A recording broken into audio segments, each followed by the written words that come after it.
प्रियंका गांधी जी के दौरे को लेकर कांग्रेस मीडिया विभाग के प्रदेश अध्यक्ष के मिश्रा ने प्रेस कॉन्फ्रेंस कर जानकारी दी। यहां बता दें कि कांग्रेस की वरिष्ठ लीडर प्रियंका गांधी 21 जुलाई को ग्वालियर आ रही हैं, जिसको लेकर आज प्रियंका गांधी के ग्वालियर दौरे को लेकर कांग्रेस मीडिया विभाग के प्रदेश अध्यक्ष के मिश्रा ने की प्रेस ब्रीफिंग की और बताया कि 21 जुलाई को प्रातः 11 बजे आएंगी कांग्रेस की राष्ट्रीय महासचिव प्रियंका गांधी। एयरपोर्ट से सीधे फूलबाग स्थित 11:20 वीरांगना रानी लक्ष्मीबाई की समाधि पर श्रद्धा सुमन अर्पित करने पहुंचेगी प्रियंका गांधी।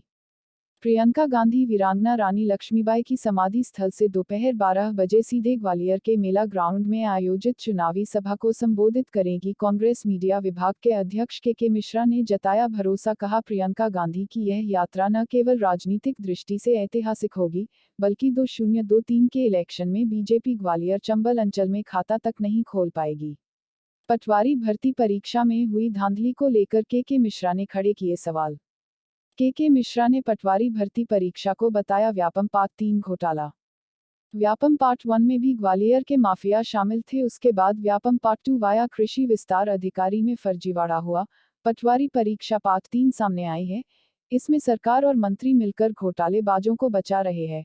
मध्य प्रदेश के गृहमंत्री घोटालेबाजों को क्लीन चिट दे रहे हैं। पटवारी भर्ती परीक्षा में पैसा देने वाले अभ्यर्थियों की वीडियो हमने देखी है। एक अभ्यर्थी ने 15 लाख रुपए देने की बात स्वीकार की है, लेकिन सरकार ने उसका मुंह दबा दिया। ग्वालियर से संपादक नरेंद्र सिकरवार की विशेष रिपोर्ट। 21 तारीख को प्रियंका गांधी का ग्वालियर में नगर आगमन हो रहा है। उसके लिए कांग्रेस पार्टी ने किस तरीके से तैयारी कर रखी है और आपकी विधानसभा में किस तरीके की तैयारी की जा रही है? हम सबके नेता श्रीमती प्रियंका गांधी जी 21 जुलाई को ग्वालियर की धरा पर पधार रहे हैं। इतना ज़्यादा उत्साह ग्वालियर चंबल संभाग में, ग्वालियर में खास करके हमारी 14 ग्वालियर ग्रामीण विधानसभा में लोगों के बीच में है, माता बहनों के बीच में है। उनको जैसे ही पता चला कि 21 तारीख को प्रियंका गांधी जी ग्वालियर पधार रही है, तो इतने फ़ोन हम लोगों पे आना शुरू हो। जैसे 5-6-7 दिन से हम लोगों के बीच में जा रहे हैं रैली को लेके, तो लोग बहुत उत्साहित हैं। लोग कह रहे हैं कि भैया हम तो बड़ी तादाद में अपने यहाँ से रैली में पहुँचेंगे। तो बहुत बड़ी रैली ये ग्वालियर में ऐतिहासिक रैली, जन आक्रोश रैली होने जा रही है। और मैं तो अपने माध्यम से ग्वालियर वासियों को, 14 ग्वालियर ग्रामीण विधानसभा के मेरे सभी भाई बहनों को निवेदन करूंगा कि आप आ तो रहे ही हो, उत्साह आप लोगों में, जैसे मैं आप लोगों से मिला हूं, आप लोगों को उत्साह दिखते ही बन रहा है, लेकिन मैं और आपसे निवेदन करूंगा कि आप ज़्यादा से ज़्यादा जितने लोग 21 तारीख को मेला मैदान में आ सकते हैं, आप भव्य रूप से उस रैली में शामिल हों और हम सब लोग भी बहुत बड़ी हजारों की तादाद जनता के रुख को देखते हुए मैं दृढ़तापूर्वक, विश्वासपूर्वक कहना चाहूँगा कि आदरणीय प्रियंका गांधी जी की यह यात्रा न केवल राजनैतिक दृष्टि से ऐतिहासिक होगी, वरन ऐसा हमें पूरा विश्वास है जनता के रुख को देखते हुए, मैं डबल रिपीट कर रहा हूं, कि चुनाव परिणामों की दृष्टि से भी यह यात्रा ऐतिहासिक परिणाम कांग्रेस के पक्ष में देगी। और मैं यह भी कहने में कोई गुरेज नहीं बरतूंगा कि यहां भारतीय जनता पार्टी शायद खाता भी ना खोल पाए। ग्वालियर चंबल संभाग में जो माननीय अशोक सिंह साहब ने हमें दी है, सुबह 11 बजे 21 तारीख को प्रियंका जी यहां पधारेंगी एयरपोर्ट पर। 12:20 पर वीरांगना झांसी की रानी लक्ष्मीबाई 11:20 पर उनके चरणों की रज को अपने मस्तक पर लगाएंगी और संकल्प लेंगी इस देश के तिरंगे की रक्षा के लिए। क्योंकि 21 तारीख को प्रियंका गांधी जी आ रही हैं, 22 तारीख को हमारे तिरंगे का जन्म दिवस है।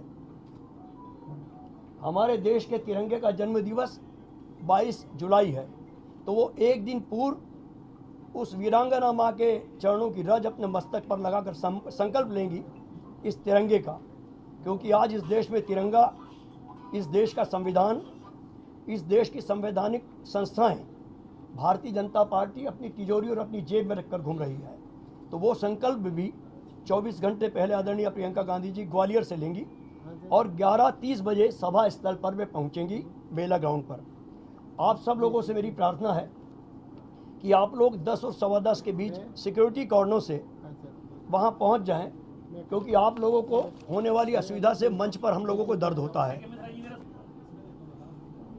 भ्रष्टाचार हो, घोटाले हो, घपले हो, उनमें हमारा गर्व तब्दील हो चुका है। अब तो यहाँ तक कि 1 लाख नौजवानों को रोजगार देने की बात करने वाले माननीय मुख्यमंत्री जी 15-15 लाख में बेरोजगारों को, अयोग्य लोगों को, मूर्ख लोगों को रोजगार देकर कीर्तिमान बना रहे हैं। हाल ही में व्यापम घोटाला पार्ट 1, कृषि विस्तार अधिकारी का पार्ट 2 और पटवारी भर्ती परीक्षा में जो पार्ट 3 सामने आया है, उसने मध्य प्रदेश के नौजवानों के आगे अंधेरा परोस दिया है। जब व्यापम घोटाला हुआ 90 अरब रुपयों के भ्रष्टाचार से जुड़ा, जब वह घोटाला 21 जून 2014 को मैंने भोपाल में उठाया, मुझे उसकी कीमत चुकानी पड़ी, 2 साल की सजा हुई। घोटाला उठाने वाले को, जिन बच्चों ने इस भ्रष्ट सरकार के बैठे मंत्रियों, अफसरशाहों, शिक्षा माफियाओं और दलालों को पैसा दिया,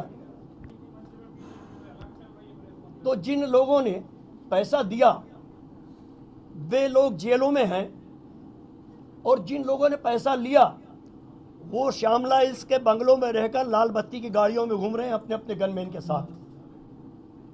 व्यापम पार्ट 1 में भी ग्वालियर से जुड़े माफिया शामिल थे। व्यापम पार्ट 2 जो कृषि विस्तार अधिकारियों का था, इसी संभाग के भारतीय जनता पार्टी के प्रमुख का नाम आया, नेता का। माननीय मुख्यमंत्री जी ने विधानसभा में कहा था कांग्रेस के विरोध के बाद कि कृषि विस्तार अधिकारी में इस परीक्षा में जो जो गलतियां हुई हैं उसकी जांच कराएंगे, दोषियों को दंडित करेंगे। मुख्यमंत्री जी, आपकी बगल में भाजपा के दफ्तर में वो दंडित होने वाले व्यक्ति बैठते हैं। वो कौन है? मुरैना के नेता, जिन्होंने एक ही समाज के अपने ही रिश्तेदारों को कृषि विस्तार अधिकारी में भर्ती करवाया था, और आपने उनका क्या किया? अब पटवारी परीक्षा पार्ट 3 सामने आई है, उसमें क्या कारण है? मैं इस सरजमी पर बैठकर डंके की चोट कह रहा हूं कि जब पूरी सरकार शंका में लिप्त है, उस बच्ची का वीडियो हमने जारी किया है, जिसे बाद में सरकार ने गला दबाकर चुप कर दिया कि मैंने गलती से मजाक में कहा है। वो बच्ची कह रही है कि मैंने 15-15 लाख रुपए दिए, मेरा चयन हुआ है। और इन सब भ्रष्टों को और चिन्हित चेहरों को मध्य प्रदेश के गृह मंत्री सिर्फ वो ही क्यों बचा रहे हैं? पटवारी भर्ती परीक्षा